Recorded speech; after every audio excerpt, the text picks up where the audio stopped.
dates that I've also forgotten. Please give a warm welcome for Chris Ferris, everybody.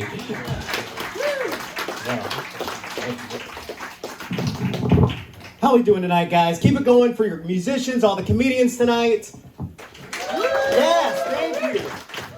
Stand-up comedy's hard, man. I got jumped my first time on stage. I got Chris rocked my first time ever. That's not funny. No, I did. I was on stage and I was just doing a barrage of poor and ugly people jokes when suddenly I realized that everyone in the audience was hideous and broke. Just staring at me with their coal-smudged faces. I immediately recognized my mistake and I was terrified. But I was new, I was hungry, I decided to stick to my guns and perform my entire set, and eventually the inevitable happened. And this swamp donkey in the front row raises its cloven hoof in protest. And she said something real generic like, "You suck," or "Get off the stage," or "I married my brother." Oh. And to their credit, they were a cute couple. They were sweet. They were cute in a big-headed, cross-eyed kind of way. You know what kind of way I'm talking about. They were cute, though. They were adorable, in fact. They were adorable in the way that pugs are adorable. You know, illiterate and covered with fleas. They were a special group. So remember, this is my first time on stage, and I've just encountered a heckler. I was not prepared for this in the least. I was so afraid. But with every ounce of courage and comedy and professionalism I had, I took a deep breath. I looked her straight in the eyes, which was really hard because she was a cross-eyed bitch. That was the problem.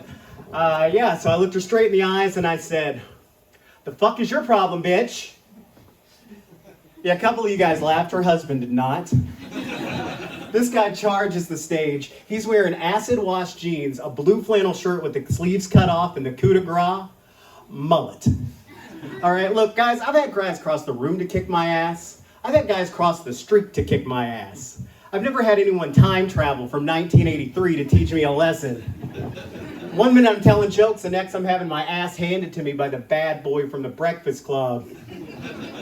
Judd Nelson's a son of a bitch. Oh, everybody excited for the new year? Yeah? You know what? I am happy to get 2023 over with because I got divorced last year. It sucked. You might be wondering why I got divorced. I'll ask you a question. Have you ever heard of the band Hanson? Yeah? Some of you have, some of you haven't, and you're better people for it. Let me tell you a little bit about Hanson. Hanson is a child's boy band from the late 90s, early 2000s, whose big hit MMMBop took the nation by charge in 1997. You might be wondering what the song MMMBop is about. I would refer you to the title, which is MMMBop. It means nothing. It's nonsensical. It's garbage. It is the worst piece of filth ever conceived of, written, recorded, or heard. God, it's like vomit took a shit. It is the worst song imaginable. I am a bleeding heart liberal. I believe 100% in the freedom of speech, but I think these guys should be canceled. Seriously, can we just get rid of this song for the children? Can we get Moms for Liberty on this? Get them to do the Lord's work for once in their fucking lives? Oh, gosh, yeah, so divorce sucks. It wasn't fun. The worst part was, are the fans. Hanson's all right, their fans are insane, and my ex-wife was the worst. She was obsessed. Every night I came home, she was glued to her phone on every text thread, every message board, every website. It was a little neglectful. But the worst part, worse than the neglect, was our home decor. It was a shrine to these three assholes. Everywhere I looked was a picture of some guy she'd rather be fucking, which was a little insulting after a while. The worst part of our home was our bedroom, because not only did we have pictures of these guys, we had pictures of them from when they were children. It was like living in an issue of Tiger Beat magazine from '98. I'm the only one who read Tiger Beat as a young man. Okay. That's cool. No, and do you know how hard it is to get down with your spouse with strange children staring at you?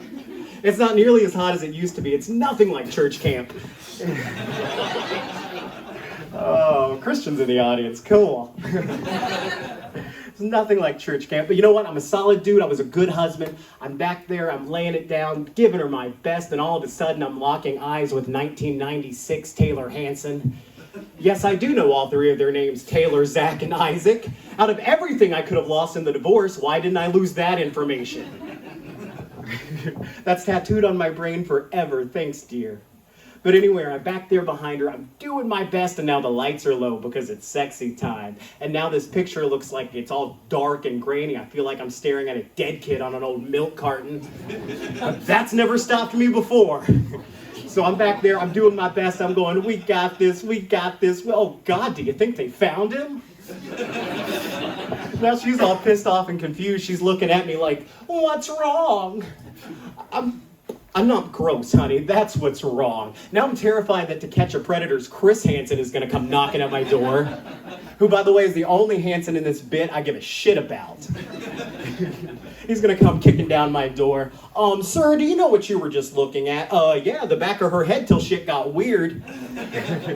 Sir, we have some questions for you. No, you have questions for her. She's got the text threads and the message boards. Good luck, honey. Oh, but divorce is hard. It's tough for everybody. I feel like it was especially rough in our situation because we were high school sweethearts. Yeah, we literally had our prom pictures next to our wedding photos. Yeah, we had history. Funny story about us. It was September 11th, 2001. I was 16 years old. Please don't do the math. I was at the county courthouse with my mother getting a restraining order against my future ex-wife, red flag. And the only reason we didn't get the restraining order was because when the planes hit the tower, they evacuated the building. Now there's no doubt in my mind that had we gotten that restraining order, that she and I would have never reconnected years later. We would have never fallen in love. We would have never gotten married. 9/11 made my marriage possible. I guess it just goes to prove the old saying to be true that God never closes a door without slamming a couple of planes into a bunch of windows. The last time I told that joke, it didn't land. But I think it killed tonight, right? Oh, yeah, I have concerns about that joke too. But I have faith I'll find love again. I do. I don't want anything long-term, so I'm not looking for like a stable woman. I don't want anybody with a 9-to-5 or a roof over her head. You know, because stable women say the stupidest things. They're rude. They say things like, who are you? Get out of my house and help police.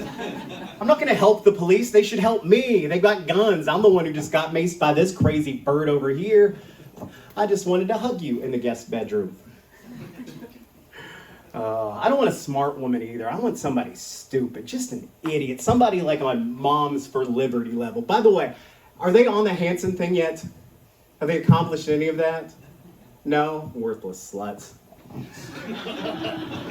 Both Hanson and Moms for Liberty. They're the worst. Oh my gosh, no.